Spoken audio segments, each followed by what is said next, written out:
right, so we picked up this one purely because it had David Bowie in it, who, big fan. I wouldn't necessarily completely label this as art house, but I would label it fringe art house. It's kind of artsy. Especially when you, like, open up the credits and you're like, what the fuck?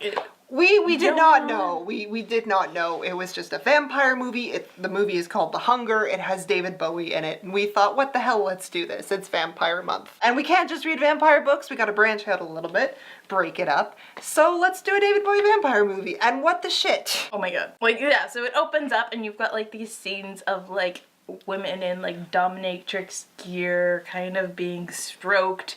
You're at a goth club. Something is going on. There's a lot of red and there's also a baboon. And it is going nuts! So we're sitting there and we're just like, is the monkey David Bowie? Like, or is it like, what the what's going on? and then the monkey is killing another monkey? And then David Bowie, I think, is killing another person. I don't know what's going on. Okay. We watched the entire movie and then we sat down and we read the plot summary and then the movie made sense. The plot goeth thusly. David Bowie is a vampire. He is the consort of this lady vampire. She promised him that they will be together forever. David Bowie wakes up one morning and realizes he is aging, and he is aging rapidly. He goes to a clinic that's trying to work on dealing with aging, and that's what the monkeys are. They've injected this monkey with this aging something that makes him, like, age in, like, super fast. That was a hard scene to watch. It was hard to watch. Susan Sarandon is one of these doctors. David Bowie goes to Susan Sarandon and says, hey, I was 30 this morning. I look like I'm 60. Susan Sarandon says, you're crazy. You don't know what you're talking about. And so wait in this room. She doesn't come back for him. David Bowie is now like 80. And he's pissed. And he's pissed and he's like, you could have helped me. And she's like, what? No, you are what I've needed this entire time. And then he goes home and his vampire, like, lover is just like, okay, so kind of lied to you. Yes, you are going to live forever. But eternal youth, not a thing. Not a thing. So guess what? You're gonna be kind of like a decrepit corpse monster mummy. But good news, a prime piece of real estate has opened up in the attic in a wooden box. Then you find out that she has had multiple lovers over the years, and they're all up in the attic. Good news! Good neighbors! She puts David Bowie in the box and says, hey everyone, like, this is your new friend, be nice to him. And then now she's like, I need to go find someone else, and she decides that she is going to find Susan Sarandon. Because David Bowie killed the child she was grooming to be her neck, which is creepy. And so she chooses Susan Sarandon, she infects Susan Sarandon starts acting weird. They do a blood test at her lab, they're like, oh, there's like 2 bloods inside of you that are competing.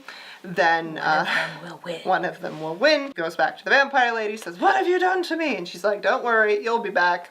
She comes back, she eats her boyfriend. Her boyfriend pissed us off, by the way. Then she kills the vampire lady and is now the new host. Whatever. Very basic. But when you're watching it, you're like, what is going on? Because the editing is very interesting. It's good. It's good. Once you understand what's going on. It is gorgeously shot. They do this really cool thing to, like, kind of throw you off a little bit and, like, emphasize the psychic connection where you hear, like, 2 people having a conversation, but you see shots of them and their mouths aren't moving. And then it'll, like, cut to the conversation a little later, but it was really effective, and I really liked that. And I wish more people would do that, because it just, like, gave you this really intimate feel of, like, surrealness. It's like a dreamlike quality. They also evoked that through lighting, through color choice. So vampires. It isn't really a vampire movie until, like, the second half. Yeah. First half, you're like, what? First half, you're just like, okay, so there's this immortal lady who takes lovers, and David Bowie was from the French Revolution. And he's aging really quickly. Why do we care? What's happening? Yeah. And music's important. So the interesting character was the vampire lady. Her name is Miriam, and it's kind of implied that she has Egyptian origins. Yeah. Which is interesting because that felt like a throwback to Anne Rice. But she's very white looking. Like, yeah. She is, like, clearly of German descent. Yeah. So we've talked about this before, how vampirism is tied to sex a lot, and sex is very important in this film, but we were trying to figure out what the moral was, because you have her preying on Sarah, Susan Sarandon's character, and so we were trying to figure out... Is it pro-lesbian? Is it, yeah. because this movie is from the 80s, so it could easily swing both ways. Like, more than likely, if it's going to have a stance on lesbianism, it's not going to be a positive one. It's going to be one of those things like, oh, this is unnatural and it's evil and, okay, we have to punish her at the end. Like the fact that Susan Sarandon succumbs to the seduction. Yeah, it's evil and she's bloodthirsty and blah, blah, blah. And the only way that she can get out of it is through death because purification and blah, blah, blah, blah. She has been tarnished. Surprisingly, we didn't go that route, which was really, really interesting. Like it almost looked like it did. Yeah. Like it got so close. Because what happens at the end is she's making out with Miriam. Susan Sarandon is making it with Miriam, and she uses the knife to, like, give Miriam some of her blood. And this starts a chain of sequences where Miriam starts to age rapidly and all her dead lovers come out of the coffin and, like, claim her. Well, she doesn't die, she becomes the decrepit mummy. She's now locked up in a box screaming. But all of her mummies can now finally die and pass on and they're no longer trapped. Then it cuts to a shot of Susan Sarandon looking very casual on a balcony somewhere. With a bunch of hot people. Yeah. She lives. Yeah, and she becomes the new, and it's kind of implied that, yes, the hot people are, not just dudes. Yeah. And because they do have the dichotomy between Miriam and Susan Sarandon's character has a boyfriend, and so she is stolen from a heteronormative relationship. Yeah. Into this, lesbian sexual adventure. That's very sexual. They're clearly about to have sex when she gets bit. It's also interesting because it could have easily gone, even further into that stereotype with the boyfriend being just like, I'm here for you, babe. I love you. It's okay, come back to me. Like how they do in Bram Stoker's Dracula with Keanu. But no, the boyfriend actually gets played up to be a serious asshole, which I really liked because that broke stereotype and, it's almost ridiculous. How much of an asshole he is. Just Sarah goes to see Miriam and, I guess she was supposed to be at work or whatever, and the guy's like... They're having dinner. Yeah. He's like, what's wrong with you? You never order your steak raw, is how it starts. Yeah. What's wrong with you? You're being really quiet.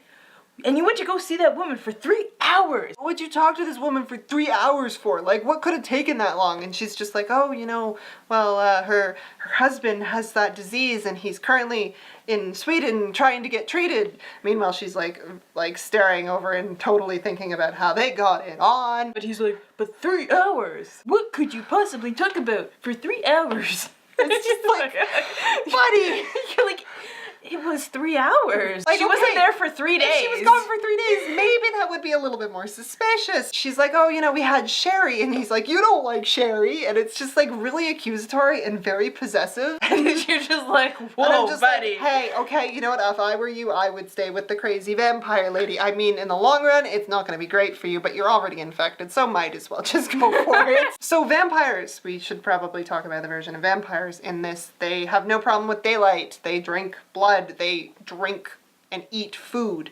I mean, there's kind of reference that when Susan Sarandon is eating the very raw steak where it's very bloody, so it's like, okay, she's craving blood, but she wants know where to get it. blood. Yeah. Longevity. Yeah, that was a thing that was explored a lot. Kind of how, I guess, age can make you a monster? Yeah, Miriam does not want to be alone, and she is afraid of being alone, so she's trying to find people to, stick in that hole, the hole in her heart. It's just okay, well, this current model is gone, so who am I going to spend my next 200 years with? I need to find someone now. Don't really care who it is.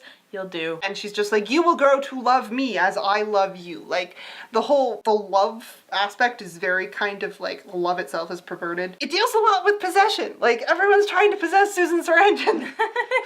Great. Even her job. It's her job and her sketchy boyfriend and now Miriam the vampire. So it's kind of love as a replacement. Kind of how sexuality kind of plays into that. In Miriam's head, it's almost if I sleep with this person, they'll love me, right? And the other interesting thing, though, is there is no example of positive love at all. Every form of love and obsession is bad. Which was cool. I liked that. It's not just this relationship is okay. Even the beginning with David Bowie's relationship with Miriam. It was very stodgy almost. Yeah. It looked like, they got up, they had breakfast every morning, it was they very drank cold. their coffee, they play their music, and it's pretty much their There was existence. no intimacy at all. Yeah. Like, okay, so during the club scene with like the People that they were eating. it was even that wasn't really intimate. It was just like lust. Sexuality, yeah. I guess like love without intimacy is not good. I guess. It was interesting. I liked it. I think I need to rewatch it. It's a movie you could get a lot out of the more you watch. I liked it. Like, it didn't have a stance, so it kind of made you think about it and makes you analyze it. Like, the vampirism is a really cool thing because it's like you're trapped, and the only way to be untrapped is to either die or, like, pass on your curse. Yeah, which is cool. The fact that she is so afraid of death and loneliness that she's willingly using these people up until she has to replace them instead of, like, if she were to die, she would free, I think there were 6 people? At least. Well, I guess that's kind of the thing of love as, like, a possession thing. Like, to love for her was to possess somebody. Yeah. And then when they're no longer good enough, up in the basement they go. So, really, like, interesting movie. You want to sit down, you want to be a little tripped out. It's definitely something that you might want to watch with people so you can talk about it after. So you can give each other, like, looks of just, like... What are we watching? Why are we watching this? Why did we think this was a good... That was actually kind of... No, why are we watching this? So, we'd recommend it. It's, like, a totally obscure movie as far as I can tell, but it's a good one. Mm-hmm. So we will see you guys next time for the next installment of Vampire Week. Bye, guys.